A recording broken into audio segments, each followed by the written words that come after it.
చూడలేదండి. అంటే అలాంటి శబ్దాలు వస్తాయని జెప్పేసి రేపొస్తాయో, మాపొస్తాయో అని జెప్పేసి ఆయన డేట్లు పెడతా ఉంటే, ఆయన వచ్చినప్పటి నుండి దాదాపు ఇప్పుడు సంవత్సర కాలంగా అనేక డేట్లు రేపు పేలుస్తాం బాంబు, ఎల్లుండి పేలుస్తాం అని చెప్పానంటే, మేము మన దీపావళి బాంబులా లేకపోతే ఇవి నిజమైన టపాసులా అని జెప్పేసి మన తెలంగాణ సమాజం అంతా గూడా ఎదురు జూస్తా ఉన్నది గానీ, ఆయన బాంబులు పేల్చింది లేదు. ఆయన ఇచ్చినటువంటి శబ్దాలు పడింది లేదు. ఏదైతే ఆయన వచ్చిన తర్వాత అంటే మన అనూహ్యంగా ఆయనే మన నమ్మనటువంటి మన విధంగా ఆయన ముఖ్యమంత్రి అవ్వడం జరిగింది. మన జరిగినటువంటి సాధారణ ఎన్నికల్లో ఆయనకి కూడా కల్లో కూడా ఊహించినటువంటి మార్పది. ఎందుకంటే ఎంతసేపు కేసీఆర్ గారినో లేకపోతే కేటీఆర్ గారినో బీఆర్ఎస్ ప్రభుత్వాన్నో తిట్టడం ద్వారా ఆయనే మా ప్రజల్లో ఆయనకంటూ ఒక గుర్తింపును తెచ్చుకోవడం కోసం ఆయన పాకులాడడం జరిగింది. అందులో భాగంగా ఏదో అడ్డమారు గుడ్డి దెబ్బలో ఏదో మనం గెలిచినాడు. 60 సీట్లు వచ్చినాయి. 60 సీట్లు వచ్చిన తర్వాత ఆయన ముఖ్యమంత్రి అవ్వడం జరిగింది.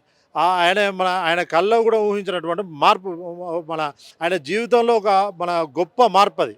అయితే మన దానికి తగ్గట్టుగా ఏదో పని చేస్తాడు, నిజంగానే ఏదో కేసీఆర్ కంటే ఎక్కువ ఇయడేమో, పొడుస్తాడేమో, లేకపోతే అభివృద్ధి చేస్తాడేమో అని చెప్పేసి తెలంగాణ ప్రజలు, తెలంగాణ సమాజం అంతా కూడా మార్పు మార్పు అని చెప్పేసి ఒక మార్పును కోరుకొని ఈయనకు కుక్కను తీసుకుపోయి సింహాసనం మీద కూర్చున్నబెట్టినట్టుగా ఈయనను ముఖ్యమంత్రిని చేస్తే ఆ యొక్క ఇది ముఖ్యమంత్రి ఏమో కాదు కదా, ఒక ఎమ్మెల్యేగా కూడా పనికిరానటువంటి ఒక చవట దద్దమ్మ రేవంత్ రెడ్డి అని చెప్పేసి ఈరోజు తెలంగాణ ప్రజలకు అందరు కూడా ఈరోజు అర్థమవుతూ ఉన్నది.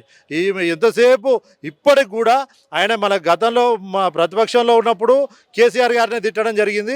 కేసీఆర్ గారిని నిందించడం ద్వారా మాత్రమే ప్రజలలో ఆయనకంటే ఒక గుర్తింపు సంపాదించుకోవడం జరిగింది.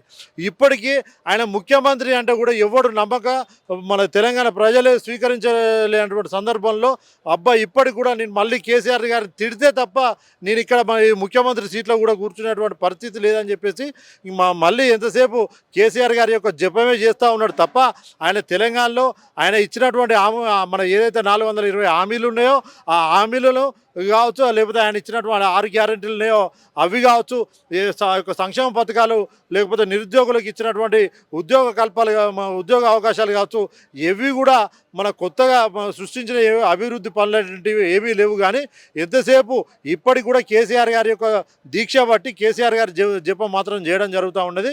దానికి మాత్రం బీఆర్ఎస్ పార్టీ తరఫున ఖచ్చితంగా కేసీఆర్ గారిని అభిమానించేటువంటి ఒక గొప్ప అభిమానిగా ఒకరోజు ఖచ్చితంగా సన్మానం చేస్తాం.